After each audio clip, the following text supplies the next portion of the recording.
সরকারকে বিব্রত করতে চায় এরকম কিছু মহল তো আছে। এগুলো বিভিন্ন সোশ্যাল মিডিয়াতে উত্তেজনা সৃষ্টি করার জন্য কেউ কেউ হয়তো ব্যবহার করছে। ঘোলা পানিতে মাছ শিকারের ব্যবস্থা করতে চায় না, সরকারকে বিব্রত করতে চায় এরকম কিছু মহল তো আছে। তারা বিভিন্ন ইস্যুতে নিজেদের পরিচয় গোপন করে এখানে একটা ঘোলা পানিতে মাছ শিকারের ব্যবস্থা করতে চায়। সেটা দৃশ্যমান হয়েছে। যারা আন্দোলন করছে তাদের মধ্যে অনেকে দেখা যায় আসলে ছাত্রই না, পরীক্ষার্থী না।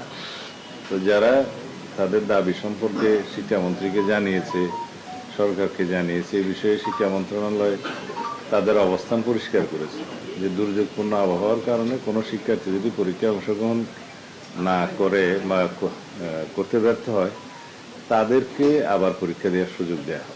চট্টগ্রাম শিক্ষা বোর্ডের যে পরীক্ষাগুলো স্থগিত আছে 4-5টা জেলায়, যখন তাদের পরীক্ষা নেওয়া হবে তখন সেই একটি প্রশ্নপত্রে তাদের পরীক্ষা দেওয়ার সুযোগ দেওয়া হবে। আর 2টা প্রশ্ন সম্ভবত ফিজিক্সের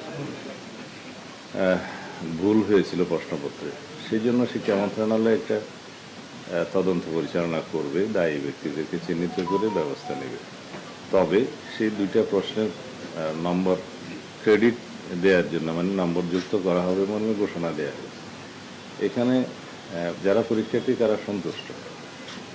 এরপরেও যদি কেউ তারপরের পরীক্ষাটায় অংশগ্রহণ না করে থাকে বা করতে না পারে তাদেরকে পরবর্তীতে চট্টগ্রাম শিক্ষা বোর্ডের পরীক্ষা চলার সময়, নেয়ার সময় তাদেরকে সুযোগ দেওয়া হবে। এখানে তো সমস্যার সমাধান হয়ে গেল। আর একটা মন্তব্যের কারণে অনেকে দুঃখ পেয়েছেন, সেটা শিক্ষামন্ত্রী সংসদে তার বক্তৃতায় দুঃখ প্রকাশ করেছেন। এ নিয়ে আর বেশি কিছু বক্তব্য তো বলার নাই। আমরা 2-1টা জেলায় এবং ঢাকাতেও 2-1টা স্পটে দেখেছি, তাদের সংখ্যা বেশি না যারা এগুলো নিয়ে কথাবার্তা বলছে।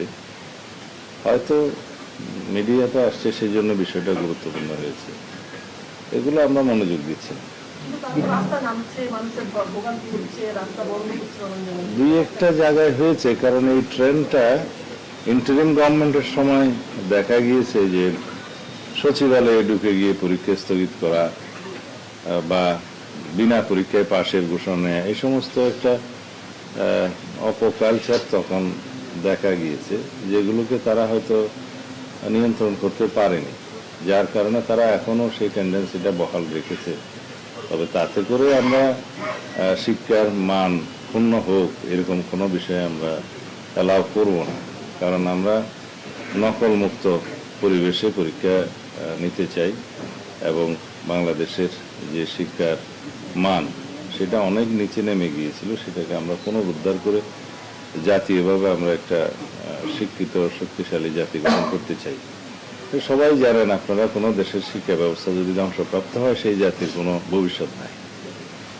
তো যেটা আমরা আগে লক্ষ্য করেছি যে ঢালাওভাবে গোল্ডেন জিপিএ 5 নাকি ইত্যাদি ঢালাওভাবে অটো পাস, তারপরে পরীক্ষায় নম্বর বাড়িয়ে দেওয়া ইত্যাদির প্রচলন আওয়ামী ফ্যাসিবাদের সময় একটা অপকালচার সৃষ্টি হয়ে গেছিল। তো তাতে করে আমাদের শিক্ষার মান অনেক নিচে নেমে গিয়েছে।